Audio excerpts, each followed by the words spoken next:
be filming.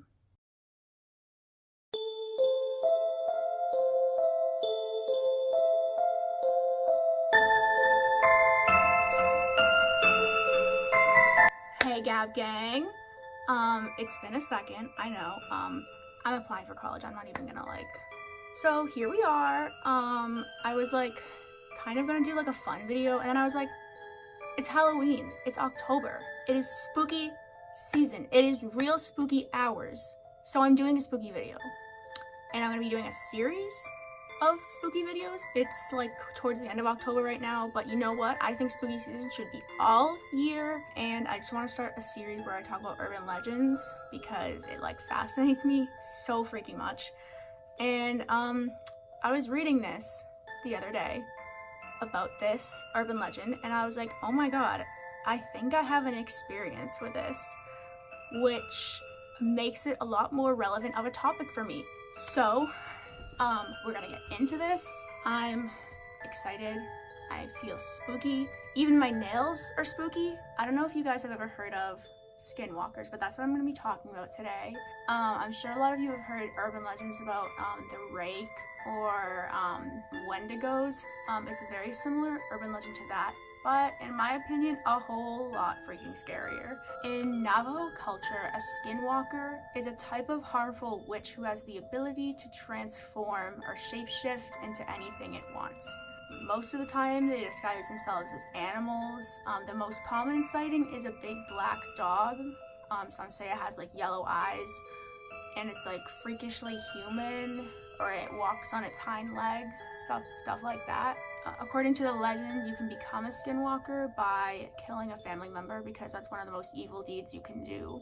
So the most common type of animals that skinwalkers appear as is an eagle, coyotes, wolves, foxes, sometimes owls or crows. So I'm going to be talking about some people's experiences. Something really freaky is that they can steal people's identities and sort of become that person because they can shapeshift.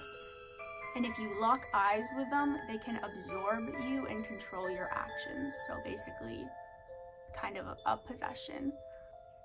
So the word skinwalker in the Navajo language, I can't pronounce this, but I'm going to put it right here, Yi-Nagloshi, and translates to he who walks on all fours. So a lot of urban legends start online. Like I said, this is from the Navajo culture, which means it's been around for hundreds and hundreds of years, as opposed to the Slenderman legend, which started on creepypasta. I think the rake did too, but I think the rake got attention from creepypasta. I don't know if it was actually created there. I think stories of the boogeyman have gone back for a really long time. But this is probably the first one that I've heard that has been sort of a cultural thing. It is also said that you can kill a skinwalker by calling it by its real or human name.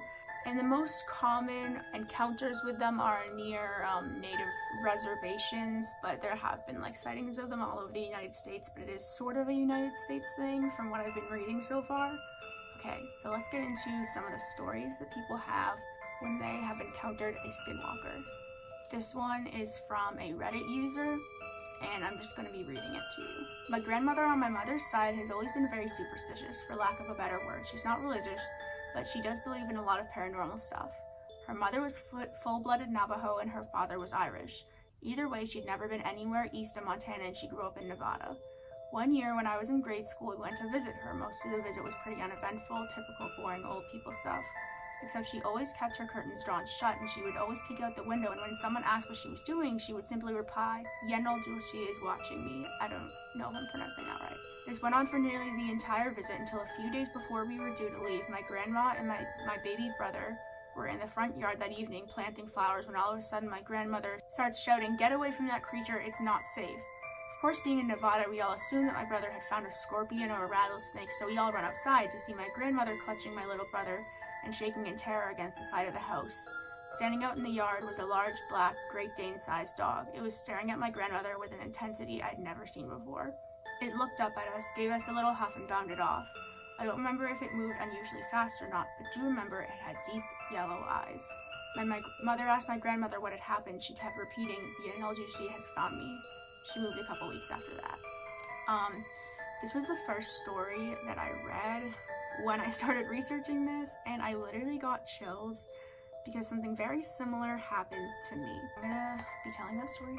I want to say like 7-8 years ago, when we had first moved into this house. My brother and I were maybe 10 at the time. We moved in the summer, so this was probably like a few weeks or months after we had moved in. I remember we were playing in the yard, and then we heard something coming from the woods. So my house has the yard here, and then back here is the woods, and it's literally like 100 acres or something, like just woods. Where we live is it's a very wooded area. Like, since we moved here, we see a ton of deer, a ton of wild animals, so nothing unusual for us at the time. So we heard something coming from the woods, and just out of safety, like, we ran up to my deck, which is higher up, and we like stood there on like against the railing trying to see what it was.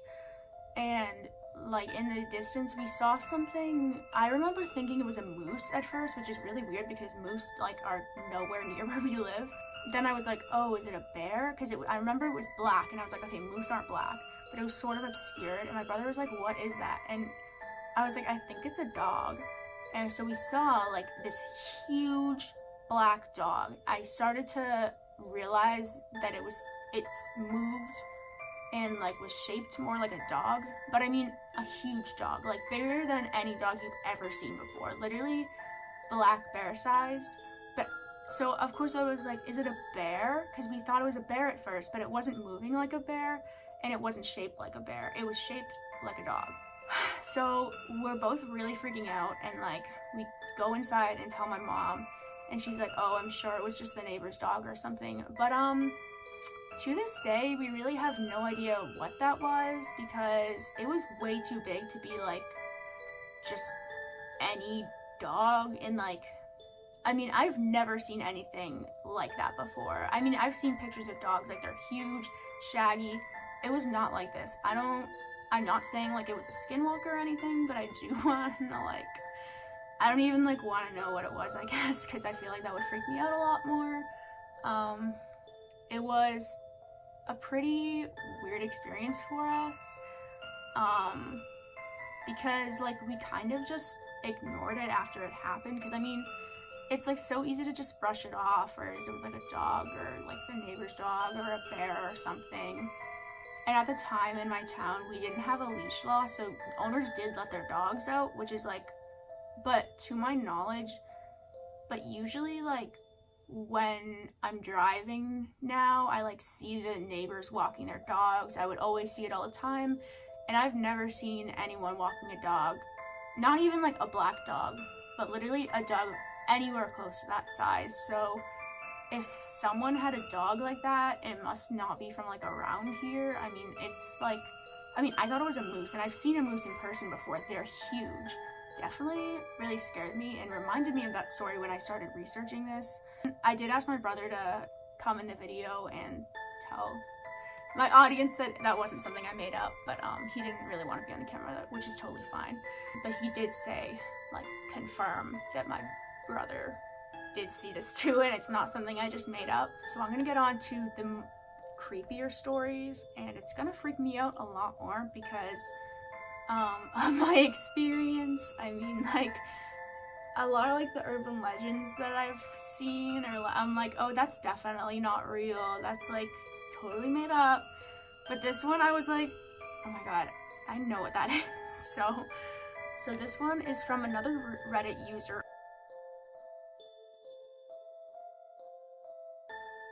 One night, my mother was sick, and Pa and I took a trip into town about 50 miles away, straight through a dry desert over a washed-out creek, and some old abandoned farmsteads.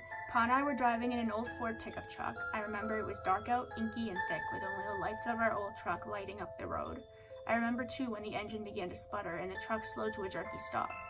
God damn it, Pa said, guiding the Ford to the side of the road as it coasted to a halt. Stay here, son, as he stepped out into the darkness, shutting the door with a heavy thud. My window was down and the cool desert air was breezy and felt good on my hot face and neck. Pa was getting water from the back to cool the engine, and that's when I smelled it. Rotten eggs. Strange, I thought, to smell sulfur in the desert. My nose also picked up carrion, like one of them dead bloated cows that would drop from the heat and lay there until the crows pecked enough holes in their hide to cause the whole thing to explode. It stunk, and I gagged. My skin started to tingle too, the back of my neck felt itchy, and my face started to get hot. The wind stopped blowing and hung still and heavy with the stink filling the cab. "Pa," I called. "Pa, Pa," no answer. My heart started beating and I felt such a fear in my bones, in my chest. I never felt fear like this, not until Vietnam, not until I saw men dying around me. I locked the door and reached over for my pa's door and saw a shadow bound across the road, through both dim beams of light, across the partly open domed hood. He explained about the legend that people told. They called them skinwalkers, shape changers, old warriors resurrected as skinless men, all sinew and muscle. All muscle, walking on deer legs with a torso of a man and the head of a coyote. The messed up boy, long and malformed snouts, teeth like a bowie knife. Long arms and standing 7 foot, even hunched over. They gut the old cowboys and white riders. They run through bullets and sabers, part the Spanish armor like it was a potato sack. Wily too, and they could change their voice to match a person you knew or might know. That's what I saw. Big and fast, only for a second. It ran across the road. Gray and mottled, muscle flexing under its legs, hooves clamping on the road, stringy, muscled, hunched shoulders, and it turned. Looked right into the cab, looked right in my eyes, I swear it grinned at me. I sank into my seat, in shock, in fear, shaking. I knew death was near. The air was electric, and I smelled ozone and brimstone. The air felt like right before the lightning comes and blows a tree to smithereens, charged and full with power. I yelled for my pa, but no words came out, just a dry squeak. The real power of skinwalkers was trickery. Sure, they could change their voices, but also their skin. That's why the gods took their hide, so they could take others. Not for long, the legends say. Maybe an hour before the soul of the skin they wore would come looking for their mortal shell before going to whatever hell awaited them. Though I think that getting skinned alive was hell enough. A minute passed in what felt like a lifetime, 1 second in 1,000 years. My father's door opened and I jerked my head to the left, putting my fist up to fend off attack. "Son, it's me," my father said before climbing into the cab. He grasped the steering wheel and pulled himself in awkwardly, jerking himself into the seat. I cringed into the corner. I looked at him. I looked hard. Is this my father? Do I make a run or do I die? Is it him or not? Let's go get that medicine for your ma, as he pulled the truck into gear and pulled it out onto the road, and our trip resumed. I guess it was him after all. I knew because out the window, out of the corner of my eye, I saw it. I seen that beast running 50 miles an hour right next to the car, looking at me with them yellow eyes and grinning mouth. I looked and I saw it, hunched and angry, running next to us. My pa kept his eyes on the road, looking straight forward. "Son," he said, "don't look at it. Don't look at it." A story? I am going to edit part of that and take some of that out because it used some words that I'm not going to repeat. Okay, so I'm going to read one more story. So I am going to take part of this one out for clarity, just like I did the last one. This is posted by user. My second encounter with a skinwalker on Navajo land. So I decided to join my bestie Karen for a 3-day stay at her grandmother's place on the res. Her grandmother lives near a place called Tuba City, Arizona, in the middle of nowhere but surrounded by rural homes. We go to college together and I was kind of interested to know about Navajo tradition, about the last experience I wrote about. The first day we stayed, it was pretty chill, nothing out of the ordinary, but then her grandma, not that old, around 67, said that a stray dog came out of nowhere and wouldn't leave. To me, it did act kind of strange and ugly looking. Black, shaggy coat, looked like a mix between a German Shepherd and a lab. Terrifying to me because that's how I would have described what I saw that day. That night we were watching a movie in the living room, had big windows that looked out into the front where the cars are parked. Nothing fancy, with the curtains wide open. Grandma was in the kitchen cooking dinner and we were watching a movie. Next to the window is a medium bookshelf and where DVDs are kept. Karen went to put back a DVD we had just watched, but she freaked out because that stray black dog was staring at us through the window, standing on top of the wood box outside. Not something normal dogs do from my point of view or hers. Usually my dog, which is a house dog, scratches the door to be let in. Res dogs aren't house dogs, and dogs inside houses are frowned upon in Navajo tradition, meant to protect the house and owner. The other dogs seemed to stay away from it. Karen opened the door and yelled at it to get off the box. It ran off behind the shed. We went to Tuba City to get some groceries, came back to the house. The dog was nowhere to be seen, nothing unusual. Grandma went to visit some people, so it was just Karen and I. About 5 o'clock, we heard someone trying to open the door. Both looked out since there had been no car heard and no dogs barking. Looked out the living room window to the door, and there was the dog trying to open the door with its paws.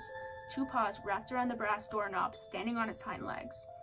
I thought that was weird, but not really freaked out. Karen was. She opened the door and chased it off. Grandma came back later and Karen told her. Grandma didn't like what she heard. Got ready to sleep. We slept in the spare bedroom since it had 2 beds.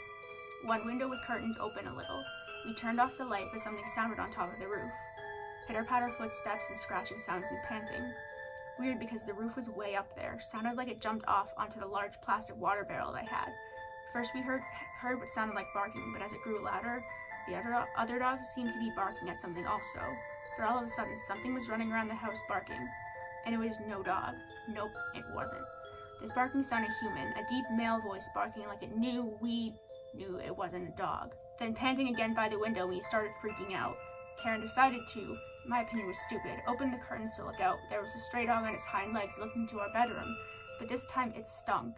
As usual, I already knew that it was because of the same smell of my first encounter, and what I thought were two black holes in the neck, another pair of eyes twinkled. Some of those ugly, glossy spider eyes staring at you, and the paws were deformed-looking hands with overgrown, somewhat thick and sharp fingernails. Again, both screaming and shutting the curtains closed, Grandma came running through the door and seeing it. First thing she did was grab ashes from the fireplace, load 3 bullets into the shotgun from under her bed, blessed herself in Navajo, and went outside to shoot it, yelling in Navajo about how the thing wasn't welcomed here and to get the hell out of there, for it to go linger somewhere else. Then, both being traditional, the next day they called a medicine man to come over and put cedar in. He prayed over everyone with cedar smoke and an eagle feather, blessed the place, made us eat bitter herbs called eagle skull or something, and gave me an arrowhead.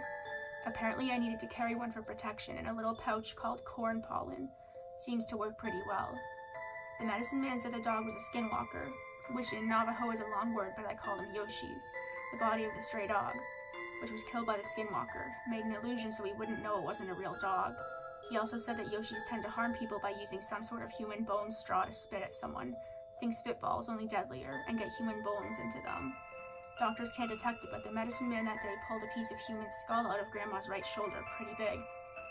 About 2 inches long and 1 centimeter thick. It was real because we watched him pull it out of her. That was intense. Lord! Okay, this video's getting long, but, thank you guys for watching. Thanks for freaking out with me, because I had a lot of fun, also freaking out. Let me know down in the comments if you think my experience was real, or if you think there's some kind of logical explanation that I'm not seeing. So I got really excited today because I thought of another topic that I really want to do a video on, which is lucid dreaming, because I have done it before and I want to help people learn how to do it as well. So let me know also if you want me to do that video, if you would watch it, if you are interested in learning how to lucid dream, because I think it would be really cool. And my voice is getting tired because I've been talking for 30 minutes straight. So thank you for watching. I love you guys so much. Stay tuned for more. Bye.